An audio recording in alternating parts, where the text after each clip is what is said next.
Hello and welcome to an abridged version of Nationwide. I am Olajide Bello, and we do hope you enjoyed the rich cultural heritage of the Niger Delta region there. And remember, you can watch this broadcast live on our website nta.ng/live and on our other social media handles displayed on your screen.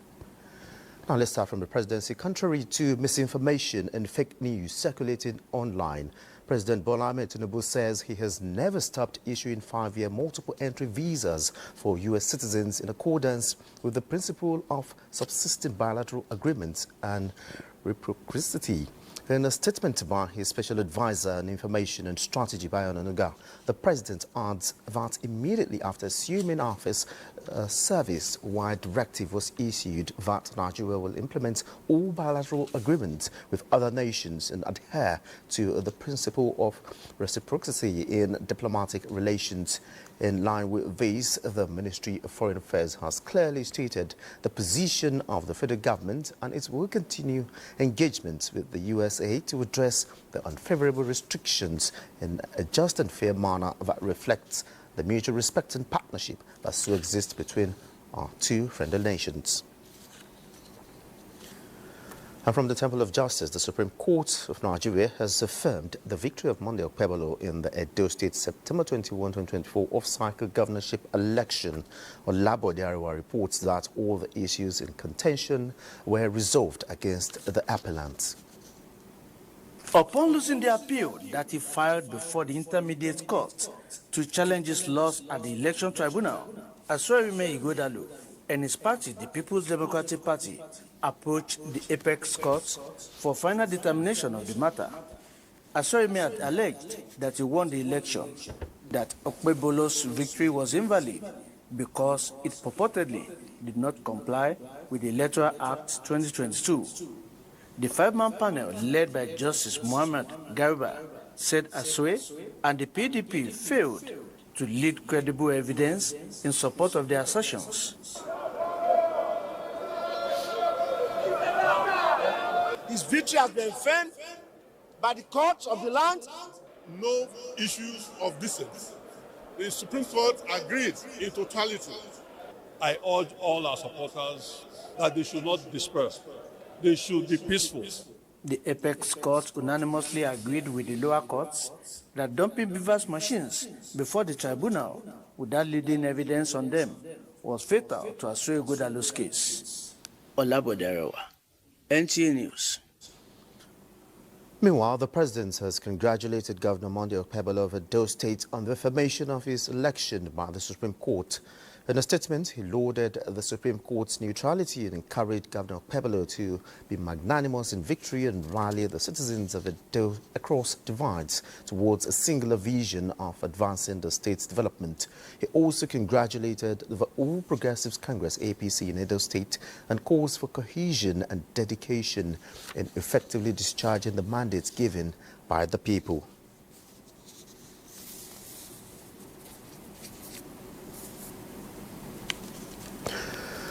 The Nigerian Army's 223 Large Battalion Zulu has successfully repelled a bandit attack on Biba town in Danko Wasagu local government area of Kebbi State. The attempted assault involved over 400 armed bandits who sought to overrun the area. Kebbi State Director of Security Abdurrahman Zaga, who confirmed the development in Benin Kebbi, says a fierce gun battle ensued between the troops and the attackers, resulting in the elimination of many of the bandits, while some of the assailants managed to retrieve the corpses of their fallen comrades. Others were left behind, along with a cache of recovered weapons. He acknowledged swift intervention of the Nigerian Air Force, whose fighter jets provided critical air support, bombing fleeing bandits and inflicting heavy casualties.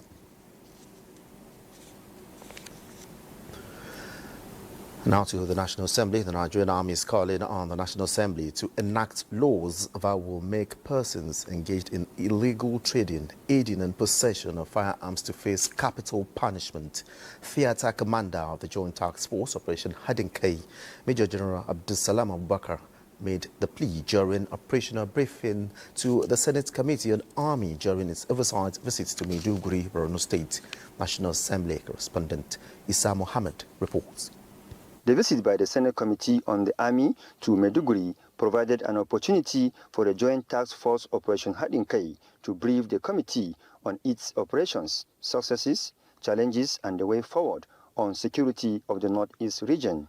Your support has also positively influenced the drive for increased synergy among the services and agencies operating in the Northeast, especially within the framework of jointness, interagency cooperation, and civil-military relations. The government of Borno State and the committee pledged to continue supporting the Joint Task Force operations in the Northeast. With the state government, providing security benefits to our security agencies in the state.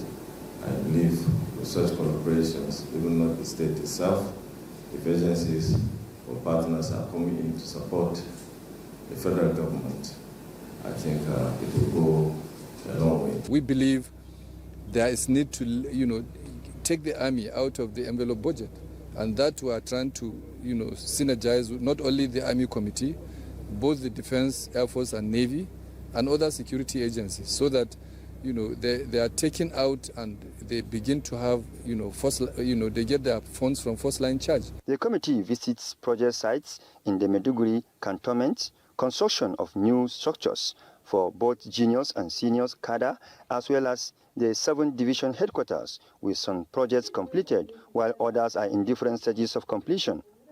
From Maiduguri, Borno State, Isa Muhammad, NTA News. And Adiola Kamiakere is standing by from the Center of Excellence on updates on infrastructure developments in the state. Adiola, over to you.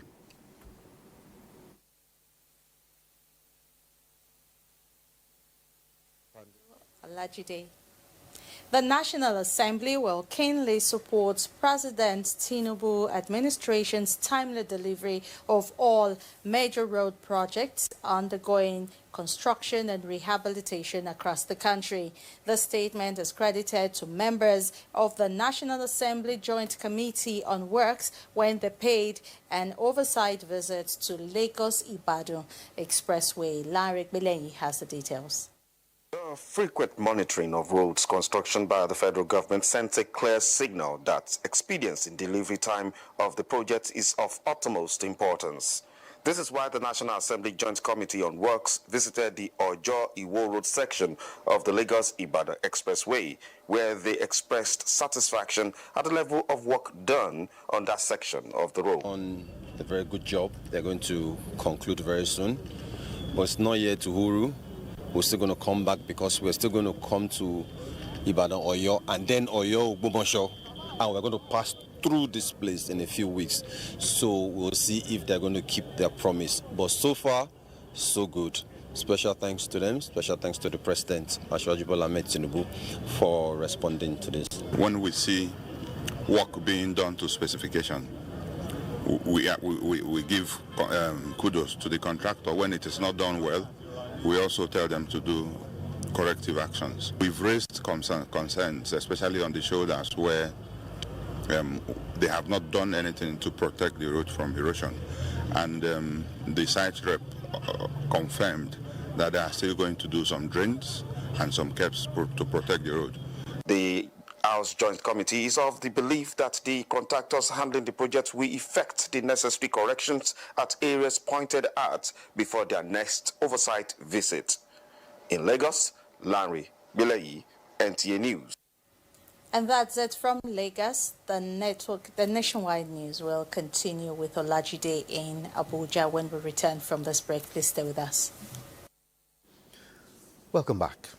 The Federal Ministry of Education has taken a decisive stand against commercialization of accreditation process of some professional courses, stressing that preserving the quality of academic programs is key to building a more equitable and effective education system.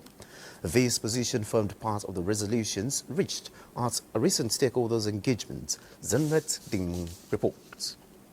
We have a situation where a professional body will go to a university and say, we have closed that department, that program. Deliberations were intense, focused and far-reaching, and at the heart of discussions was a critical issue: the impact of over-enrolled universities on the quality of training and the competence of graduates in professional practice. A major highlight of the meeting was the push for stronger collaboration between professional regulatory bodies and relevant government agencies. This, stakeholders believe, will help harmonize standards and documentation processes across board. A consensus was also reached on key reforms, including setting a minimum of 5 years between accreditation exercises and encouraging regulatory bodies to self-fund their operations rather than rely on institutions. It's becoming a major a problem with our resources. Anybody who has a relation in the National Assembly now has a license to go and accredit. And when you abuse such situation, to get to a point that reasonable people will ask questions. It's about the academics and also about the professionalism. So to separate them, in fact, in the first instance, we shouldn't have even separated them because they align. They must align for us to have a perfect, trained individual. You as professional councils, you should not limit capacities. You're limiting the number of students that these universities can take. This collective resolve to re-evaluate current practices and adopt more strategic enforcement mechanisms aims to enhance efficiency and integrity across the education sector. In Abuja, Zenred Dingmun, NTA News. Now let's join Salamatu Mohammed in Kaduna for updates on the National Orientation Agency's engagement to end insecurity. Salamatu. Good day and welcome to Kaduna. Giving back to society is a key responsibility of professional and community development organizations supporting the realization of government agenda across various sectors of human and societal development. This is the motivation behind the decision of the Nigerian Medical Students Association in collaboration with the Ranu, Kibia, and Bunkure Development Association to provide free hepatitis screening to hundreds of residents in the areas. Habibu Husseini reports that the initiative is aimed at complementing government's efforts to ensure access to quality health care for all. The program, which targets 3,000 beneficiaries, is part of a broader development initiative aimed at supporting vulnerable members of society and complementing government efforts to achieve universal health coverage. Sani Ibrahim and Hajara Lawan are among the recent beneficiaries of the program, saying all the medical services were provided to them free of charge. I really appreciate how the doctors are doing their job, so that I'm among those who benefit this investigation. The organizers say the initiative was born out of a commitment to reduce the growing number of hepatitis cases in the society. We provide access to care in coalition with the federal government and the state government, because hepatitis is a silent killer, we all know, and it's a necessity. We've took it upon us to see we've done something in our little way as medical students, to advocate, to enlighten, to support, and to provide access to care. We intend to have awareness within our people so that wherever, at any given time, one could even go for a test to test whether he's affected or he's not. So this is what we want to achieve. And the pre-medical outreach currently ongoing in Rano, Kibia, and Bunkure local government areas has received the blessings of the Emir of Rano, Muhammad Isa Umar. Awards were also presented to individuals who have distinguished themselves in service to humanity. In Kano, Habib Hussein, NTA News. And that is it. On our package from here is back to Olajide in our Abuja studios. Many thanks, Salamatu, and to education here. Teachers under the Local Education Authority in the FCT have suspended their 3 months industrial action. The strike was in protest over the non-payment of 9 months national minimum wage, 40% peculiar allowance, and 14 months arrears of a 25 to 35% salary increment, as well as the lack of promotions And the area council, Hadiza Godwin-Ebune, visited some schools in the Federal Capital Territory and now reports. It has been 3 months since public primary schools in the FCT last witnessed teaching and learning activities. That changed today as the industrial action embarked upon by the local education authority teachers have been suspended. A visit to some schools revealed that both teachers and pupils have returned to the classroom. It has been a long time I've been on strike and I've not been feeling okay that I see other children going to school. We have come back to school and we used to read our books. I'm happy because I'm happy that I'll go to JS1. The Nigerian Union of Teachers FCT wing explained that prolonging what they described as an already overstretched strike, especially as the academic year winds down and promotional examinations are ongoing, could negatively impact pupils. They also noted that the FCT administration has shown willingness to address some of their demands. If you are happy, you know you overwork. But if you are not happy, will you overwork? And so even if it is 2 weeks to vacations, we will know how to go about it. For about 40% turnoff, and the teachers up to 50%. 50% of the pupils are here now. Meanwhile, stakeholders are calling on both government and the union to ensure a lasting resolution to all pending issues. The stress that resolving the impasse is crucial for national development, particularly in light of prevailing economic challenges and the goodwill demonstrated so far. Hadiza Godwin-Ebune, NTA News. More than 5,700 candidates who have been found worthy in learning and character have been called to bar as new legal practitioners in Nigeria.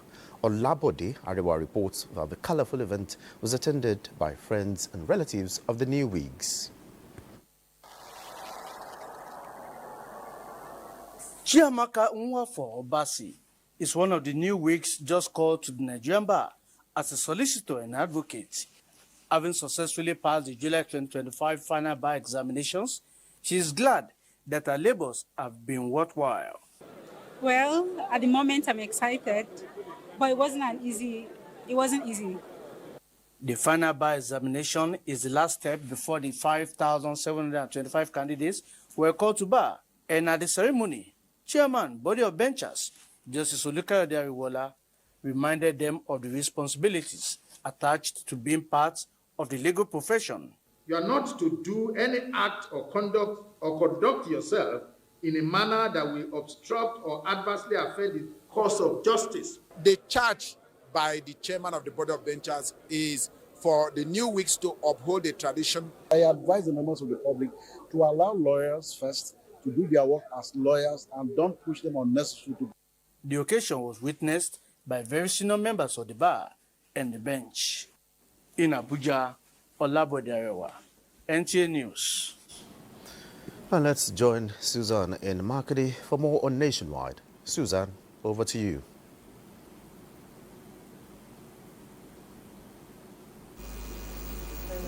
In Makudi. Key players from Nasarawa, Taraba and Benue State have brainstormed on collaborative approach to conflict resolution, harping on the need to clearly define boundaries between states to promote peace and stability. This was at a peace-building workshop in Makudi, the Benue State capital. Simbiat Agbaji reports. The United Kingdom's government strengthening peace and resilience in Nigeria's Spring Project is working to resolve conflicts in Benue State. Recently, the project organized a workshop in collaboration with the Benue State Commission for Peace and Reconciliation. The Deputy Governor Sam Ode at the workshop emphasized the importance of neighboring states working together and having clear boundary demarcations for peace. He quipped that peace building requires an open-minded approach. Let us look at the issues of peace building as a journey. It is not a destination, because life presents fresh challenges every day. So we must be dynamic. We must come to engage with our neighbors with an open mind on these issues. The senior program advisor at the British High Commission, Graham Gass, explained that the project was designed to address widespread conflicts, particularly in Benue State. The solutions need to be about cooperation and collaboration. And this is an opportunity to start, I think, to start the process or to build on a process of cooperation and collaboration.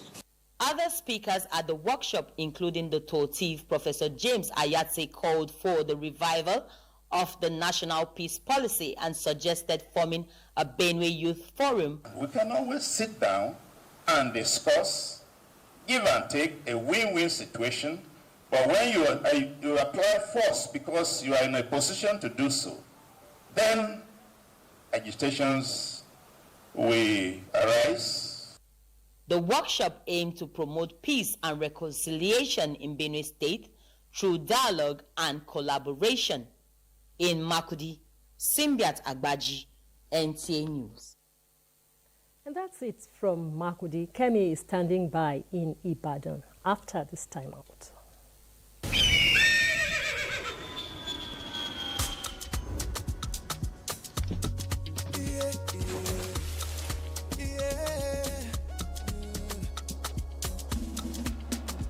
From the Atlantic across the savannah to the Sahara, we rise, a land of the free, we know they tire. We dream great, our spirit is undying. Resilient, rooted like palm tree, we swear in colors, with undying demand. We make solutions, we ignite passion, yeah. Ethnicity is unique, we are more than just a nation. We are Nigeria, strengthening unity, we know they carry lives. We are Nigeria, together live the dream of a land with great destiny. We are Nigeria.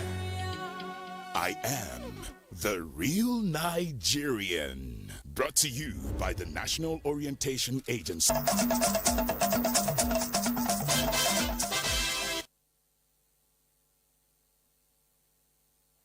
You're still watching Nationwide on the NTA, and welcome to Ibadan. The Independent National Electoral Commission, INEC, Oyo State, says the by-election in Ibadan North Federal Constituency will hold as scheduled, with preparations underway for a successful outing. Resident Electoral Commissioner, INEC, Oyo State, Dr. Ramon Tella, disclosed these during a stakeholders meeting with representatives of political parties in Ibadan.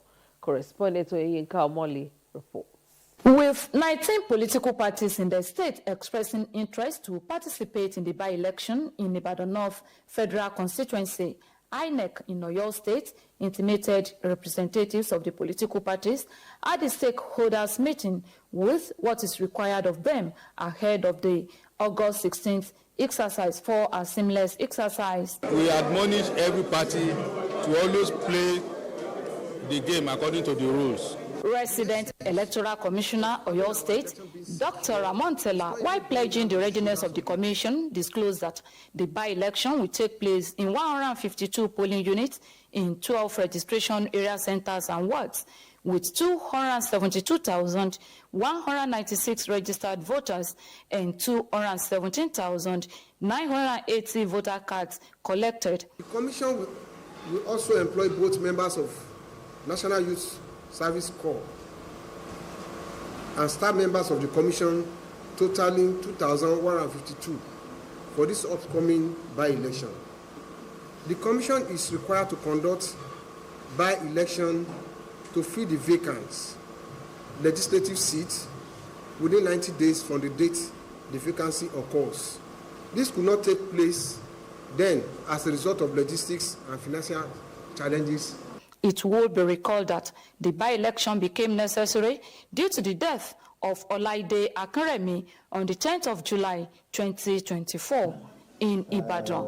Oyeyinka Omole, NTA News. And that's it from Ibadan. It's back to Olajide in Abuja for the continuation of Nationwide. Many thanks, Kemi. And that's it on the abridged version of Nationwide. Many thanks for being a part of it. I'm Olajide Bello.